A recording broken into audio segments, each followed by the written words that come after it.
Hello friends, in this lecture we will discuss about work and heat transfer and temperature and zero law of thermodynamics and point function and path function.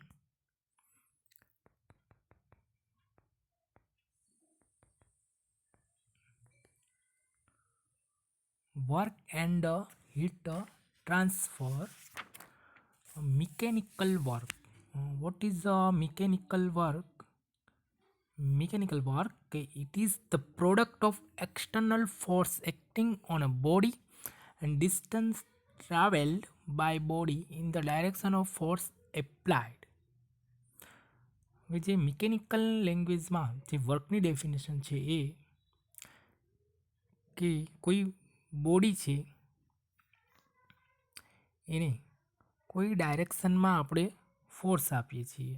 માનો કે આપણે અહીંયા x ડાયરેક્શનમાં આ રીતના force આપીએ છીએ ત્યારે body એ ડાયરેક્શનમાં જે મૂવ થઈને આગળ વધે છે તો અહીંયા જે અહીંયા લગાવવામાં આવતો જે એક્સટર્નલ ફોર્સ છે અને જે ડાયરેક્શનમાં એ પોતે ડિસ્ટન્સ કાપે છે તો અહીંયા જે બંનેનો ગુણાકાર છે એટલે કે એક્સટર્નલ ફોર્સ અને જે ડિસ્ટન્સ કાપે છે એ ડિસ્ટન્સ, તો એ product of external force acting on a body and distance travel by body in the direction of the force apply એને કહેવામાં આવે મિકેનિકલ વર્ક. હવે વાત કરીએ આપણે થર્મોડાયનેમિક વર્કની, તો મિકેનિકલ વર્ક કરતાં એ કઈ રીતે અલગ છે કે it is the energy transfer without transfer of માસ. જ્યારે મિકેનિકલ વર્ક છે એમાં માસનું ટ્રાન્સફર થાય છે, ત્યારે અહીંયા થર્મોડાયનેમિક વર્કમાં શું થાય છે કે it is the energy transfer without transfer of mass, કે માસના ટ્રાન્સફર વગર જે એનર્જીનું ટ્રાન્સફર થાય છે across the boundary of the system due to intensive property difference except temperature.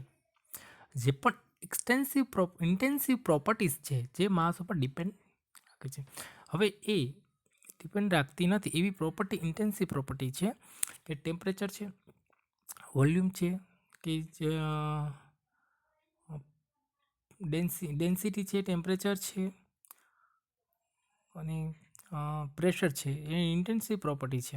હવે જે ઇન્ટેન્સિવ પ્રોપર્ટીમાં જે ટેમ્પરેચર છે એ સિવાયના કોઈ બીજા કારણોસરને લીધે કે ડેન્સિટી ડિફરન્સને લીધે કે કોઈ પ્રેશરને ડિફરન્સને લીધે કે જે માસનું ટ્રાન્સફર થયા વગર જે સિસ્ટમ છે એની બાઉન્ડ્રીને ક્રોસ કરીને સિસ્ટમમાંથી કે સરાઉન્ડિંગમાંથી સિસ્ટમમાં જે એનર્જીનું ટ્રાન્સફર થાય છે માસના ટ્રાન્સફર થયા વગર, અને એ ટેમ્પરેચર સિવાયનું કોઈ રીઝન હોય, બીજી કોઈ ઇન્ટેન્સિવ પ્રોપર્ટીને લીધે આ થતું હોય તો એને કહેવામાં આવે છે થર્મોડાયનેમિક વર્ક. હવે આપણે હીટની વાત કરીએ. હીટ શું છે કે it is defined as the form of energy that is transfer between system and surrounding due to temperature difference. કે કોઈ સિસ્ટમ અને સરાઉન્ડિંગ વચ્ચે કાં તો બે કોઈ સિસ્ટમ વચ્ચે જે ટેમ્પરેચર ડિફરન્સ રચાવાને કારણે જે એનર્જી ટ્રાન્સફર થાય છે એને કહેવામાં આવે છે હીટ. તો આ થયું કે વર્ક અને હીટની ડેફિનેશન. સાઇન કન્વર્ઝનમાં આપણે જોઈએ કે કયું પોઝિટિવ છે કયું નેગેટિવ છે. તો આપણે વર્કની વાત કરીએ કે આ સિસ્ટમ છે અને આ આજુબાજુનું સરાઉન્ડિંગ છે બધું. ઓકે, તો હવે અહીંયા કે વર્ક ડન બાય સિસ્ટમ, કે સિસ્ટમ દ્વારા જો સરાઉન્ડિંગ પર કાર્ય થતું હોય તો એને પોઝિટિવ ગણવામાં આવે છે. When work done on a system, કે સરાઉન્ડિંગમાંથી સિસ્ટમ ઉપર કંઈક વર્ક કરવામાં આવે છે તો એને આપણે નેગેટિવ કન્સિડર કરીશું. આ જ રીતના વાત કરવામાં આવશે હીટની. હા, તો અહીંયા હીટની વાત કરીએ કે આ સિસ્ટમ છે, આ આજુબાજુનું એનું સરાઉન્ડિંગ. તો heat received by the system, કે સિસ્ટમ દ્વારા હીટ જો રિસીવ થાય તો એને પોઝિટિવ ગણવામાં આવશે. Heat rejected by the system, કે હીટ સિસ્ટમમાંથી બહાર જાય, heat rejected by the system, તો એને આપણે નેગેટિવ ગણવામાં આવશે. તો આ થયો એનો સાઇન કન્વર્ઝનનો રૂલ્સ કે when work done by the system, કે સિસ્ટમ દ્વારા જો કાર્ય થાય તો એ positive. Work done on the system, કે સિસ્ટમ ઉપર જો સરાઉન્ડિંગ દ્વારા કાર્ય થાય તો એ negative. Heat received by the system, system દ્વારા હિટ રિસીવ થાય તો એ પોઝિટિવ. પણ heat rejected by the system, system દ્વારા હિટ જો રિજેક્ટ થતી હોય સરાઉન્ડિંગમાં તો એ negative. Next, point function and path function. What is the point function and what is the path function? point function ની આપણે વાત કરીએ પહેલા કે point function શું છે. તો અહીંયા કે point function કે property of the system which does not depend on the path of process but depend on the state. હવે અહીંયા કે સિસ્ટમની જે પ્રોપર્ટીઝ છે એ સિસ્ટમની જે પ્રોસેસ છે એનો જે પાથ છે એને ફોલો નથી કરતી, પણ એ એના સ્ટેટ ઉપર ડિપેન્ડ રાખે છે. દાખલા કે પ્રેશર, ટેમ્પરેચર, વોલ્યુમ, આ બધું છે એના જે પ્રોપર્ટી છે સિસ્ટમની એના જે પાથ ફોલો કરતું હોય પ્રોસેસ. માનો કે આપણે લઈએ કે કોઈ ગેસનું એક્સપાન્શન થતું હોય, બરાબર, તો એનો જે ગ્રાફ બનતો હોય, માનો કે આ રીતના કોઈ પ્રોસેસ છે, તો અહીંયા માનો કે આ કોમ્પ્રેશન કરીએ આપણે ગેસનું, તો અહીંયા વોલ્યુમ V1 હોય, અહીંયા વોલ્યુમ V2 થશે, બરાબર. હવે જ્યારે ગેસનું કોમ્પ્રેશન થતું હોય છે ત્યારે વોલ્યુમ વધે છે.